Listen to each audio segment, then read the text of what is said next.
सास की बीमारी। शादी के ठीक बाद नेहा की सास की तबीयत बहुत खराब हो गई। बताइए क्या हुआ है आपको? बेटे की शादी थी तो थकान हो गई। मौसम बदल रहा है तो जुकाम और बुखार हो गया। ऊपर से बहू के घर का खाना पता नहीं कैसा था कि पेट भी खराब हो गया। खाना तो बहुत बढ़िया था डॉक्टर साहब, सारे रिश्तेदार तारीफ कर रहे थे। रोहित की माँ इतनी कमज़ोर है कि जरा से में बीमार पड़ जाती है। डॉक्टर साहब आप सारी जांच करके देखिए, मुझे ऐसी क्या बीमारी है कि मेरी तबीयत ठीक ही नहीं रहती। फिलहाल तो ज़्यादा कुछ नहीं है, पहले आपके ज़ुकाम बुखार और पेट का इलाज कर लेते हैं, फिर बाकी के टेस्ट करवा लेंगे। अभी आप ये दवाइयाँ ले आइए। पिताजी मैं डॉक्टर साहब को छोड़कर और दवाइयाँ लेकर आता हूँ। माँ जी तो बीमार थी, इसलिए नेहा ने किचन संभाल लिया। माँ जी अब आपकी तबीयत कैसी है? पहले से ठीक है। आप बैठिए, मैं खाना लगाती हूँ। तेरे बाबूजी और रोहित ने खाना खा लिया? रोहित तो टिफिन लेकर ऑफिस गए हैं माँ, और बाबूजी ने खाना खा लिया है। आप शुरू कीजिए। यह क्या, खाने में इतना तेल इतने मसाले? अरे अभी अभी तो तबीयत ठीक हुई है मेरी, तुम क्या मुझे वापस बीमार करना चाहती हो? नहीं माँ जी, ऐसा नहीं है। क्या हुआ? देखो ये बहू ने कैसा खाना बनाया है। खाना तो बहुत ही स्वादिष्ट था। अरे मैं ये खाना खाऊंगी तो बीमार हो जाऊंगी ना। ओह हाँ, बहू को अभी पता नहीं ना तुम्हारे बारे में, रोहित समझा देगा उसे। देख बहू, अच्छे से समझ लेना कि इस घर में कैसा खाना बनता है। हाँ माँ जी, मैं समझ लूँगी, लेकिन अभी आप कुछ तो खा लो। ये खाना खा लूंगी तो कल का खाना खाने के लिए बचूंगी भी नहीं। सास की बातें सुनकर नेहा उदास हो गई। उसने रोहित के घर आते ही उससे माँ जी के खाने के बारे में पूछा। आज माँ जी ने मुझे खाने के लिए बहुत बुरा भला कहा। माँ को मसालेदार और तेल घी वाला खाना सूट नहीं करता, वो बीमार पड़ जाती हैं। ऐसी क्या बीमारी है माँ जी को? पता नहीं, आज तक कई डॉक्टरों को दिखाया, कितने टेस्ट करवाए, लेकिन कोई बीमारी पकड़ में ही नहीं आई। नेहा को कुछ समझ में तो नहीं आया, लेकिन उसने अपनी सास के हिसाब का खाना बनाना सीख लिया।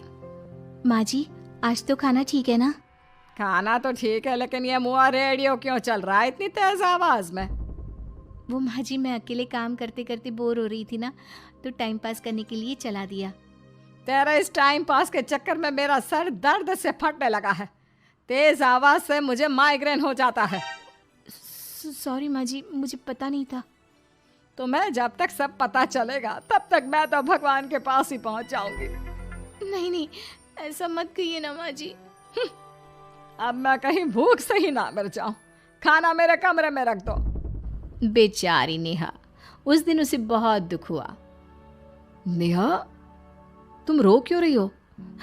आज माँ जी ने मुझे बहुत बुरा भला कहा, मैं तो सिर्फ रेडियो सुन रही थी। ओहो, तुम माँ की बातों का बुरा मत मानो, उन्हें तेज आवाज से सर दर्द होने लगता है, दर्द की वजह से बोल दिया होगा कुछ। लेकिन मुझे तो ये सब पता ही नहीं था ना, इसलिए बाबूजी ने मुझे पहले ही फोन करके सब कुछ बता दिया, और मैं तुम्हारे लिए ये हेडफोन लाया हूँ। अब तुम अपने गाने भी सुन सकती हो और माँ को परेशानी भी नहीं होगी। ये सिर्फ एक बात का हाल है, लेकिन माँ को तो हर चीज से परेशानी है। अब क्या कर सकते हैं, माँ बीमार ही इतनी रहती है। लेकिन माँ को ऐसी कौन सी बीमारी है? तुम्हें बताया तो था, किसी भी डॉक्टर को माँ की बीमारी समझ में नहीं आ रही। अब तुम भी ये सब सोचना छोड़ दो, ये हेडफोन लो और अपने पसंद के गाने सुनो। रोहित के गिफ्ट से नेहा की एक परेशानी तो दूर हो गई, लेकिन उसके मन में कई सवाल खड़े हो गए।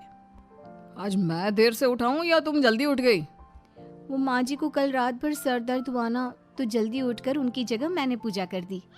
अरे वाह, अच्छा अच्छा, हे भगवान ये किसकी करामत है? ये तो माँ जी की आवाज है। चलो चल के देखते हैं। क्या हुआ माँ? अच्छा, यह घर में गुलाब कौन लाया? मुझे नहीं पता, मैं तो अभी उठा हूँ। माँ जी आप कल रात भर सो नहीं पाई, तो मैंने जल्दी उठकर पूजा पाठ किया। घर में फूल नहीं थे ना, तो मैं बाजार से गुलाब के फूल ले आई। नेहा, माँ को गुलाब के फूल की एलर्जी है। अब मुझे ये कैसे पता होगा? अच्छा, तुझे कुछ पता नहीं तो तू वही काम क्यों करती है जिससे मेरी तबीयत खराब हो जाए? रोहित के बाबूजी, ये बहू मेरी जान लेना चाहती है। माँ जी, मुझे ऐसा करके क्या मिलेगा? वो तो तुझे ही पता, लेकिन कुछ तो है। रोहित की माँ, बस करो। बेचारी बहू को कुछ पता ही नहीं है, बस इसलिए उससे गलती हो जाती है। जाओ तुम कमरे में। बहू, तुम रोहित की माँ का बुरा मत मानो। वो अपनी बीमारियों से इतनी परेशान है कि उल्टा सीधा बोल देती है। नहीं नहीं बाबूजी, मुझे बुरा नहीं लग रहा, मुझे चिंता हो रही है माँ जी की बीमारी की। ये बताइए कि माँ जी को ऐसी प्रॉब्लम्स कब से होने लगी? शादी के 6-7 महीने बाद से। बाबूजी, तब घर का माहौल कैसा था? अरे भरा पूरा परिवार था। मेरे बाबूजी, माँ, काका, काकी, मेरे दोनों बड़े भाई, दोनों भाभियाँ, दोनों के 2-2 बच्चे हैं, एक छोटा भाई और एक बहन। सब साथ रहते थे। इतना बड़ा परिवार? हाँ, मैं जब 10 साल का हुआ ना, तब पापा का ट्रांसफर यहाँ हुआ। उसके पहले तक तो हमारी जॉइंट फैमिली ही थी। और माँ जी किस चीज़ से बीमार पड़ जाती हैं? जब तेज गर्मी हो, ठंड हो या ज्यादा बरसात हो जाए। जब माँ ज्यादा थक जाए, जैसे दिवाली पर घर की सफाई या कोई फंक्शन हो, या ज्यादा मेहमानों के आने से घर का काम बढ़ जाए। तेज म्यूजिक, तेज लाइट या ऐसे कोई तेज स्मेल आ जाए। तो माँ जी की ये बीमारी ठीक हो सकती है। कैसे? सब पता चल जाएगा। आप कल माँ जी की टेस्ट रिपोर्ट लेने जाने वाले हो ना? हाँ। तो सुनिए क्या करना है। अगले दिन रोहित माँ जी की रिपोर्ट्स लेकर आता है। माँ, बाबूजी, नेहा। अरे क्या हो गया रोहित? माँ जी की रिपोर्ट आ गई है। कुछ सीरियस है क्या? जिसका डर था वही हुआ। अरे गोल गोल बातें मत कर, सीधी तरफ बता बेटा, क्या हुआ है मुझे? माँ, आपकी किडनी, लिवर सब फेल हो गया है। आपका दिल भी कमज़ोर हो गया है। डॉक्टर ने कहा है कि आपके पास सिर्फ 1 महीना बचा है। ये क्या बक रहा है? ऐसा हो ही नहीं सकता। मुझे लग ही नहीं रहा कि मैं इतनी बीमार हूँ। लेकिन माँ जी, रिपोर्ट झूठी तो नहीं हो सकती ना? हाँ, माँ को 20 साल की उम्र से बीमारी लग गई थी, लेकिन कोई डॉक्टर पकड़ नहीं पाया और अब ये बीमारियाँ बहुत ज़्यादा बढ़ गई हैं। हाँ रोहित की माँ, तुम्हें याद है शादी के 6 महीने बाद से तुम बीमार रहने लगी थी। अरे लेकिन वो अलग था, मुझे ऐसे कोई बीमारी नहीं हो सकती। ये तुम कैसे कह सकती हो माँ? हाँ, तुम उस वक्त बीमार पड़ी थी ना, और अब डॉक्टर भी यही कह रहे हैं, तो सच ही तो होगा। और आप तभी से बीमारी तो रहती आई हैं। अरे लेकिन तब मैं बीमार थी ही नहीं। क्या मतलब? अरे तब मैं बीमारी का नाटक करती थी, मुझे कुछ नहीं हुआ था। ये क्या बोल रही हो? हाँ, घर में इतने सारे लोग थे और सबसे छोटी बहू मैं थी, तो सारा काम मुझे करना पड़ता, इसलिए काम से बचने के लिए मैं नाटक करने लगी। लेकिन आपको अभी भी वही बीमारियां होती है ना माँ? हाँ, अगर नाटक था तो ये प्रॉब्लम तुम्हें अभी क्यों होती है? इसका जवाब मैं देती हूँ।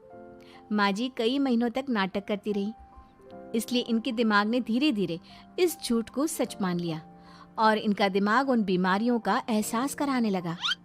हैं? ऐसे भी होता है क्या? हाँ माँ जी, इसे प्लेसिबो इफेक्ट कहते हैं।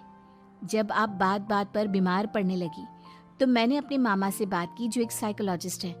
उन्होंने बताया मुझे। तो ये रिपोर्ट्स? मैंने झूठी रिपोर्ट बनवाई थी नेहा के कहने पर, ताकि आप सच बताएं। यानी मुझे कुछ नहीं हुआ? नहीं माँ जी, और आपकी इस प्रॉब्लम का भी सोल्यूशन है। हम किसी अच्छे साइकोलॉजिस्ट को दिखाएंगे और आप जल्द ही ठीक हो जाएंगी। वाह बहू, मैंने तुझे इतना भला बुरा कहा और तूने मेरी जिंदगी भर की तकलीफें दूर कर दी। थैंक यू और सॉरी बहू। अरे मुझे भी तो सॉरी कहो, पूरी जिंदगी तुम्हारी सेवा की है, वो भी झूठ मूठ की बीमारी के लिए। हाँ हाँ, आप भी माफ कर दो मुझे, बस सॉरी। तो इस तरह नेहा ने अपनी सास की बीमारी पकड़ भी ली और ठीक भी कर दी।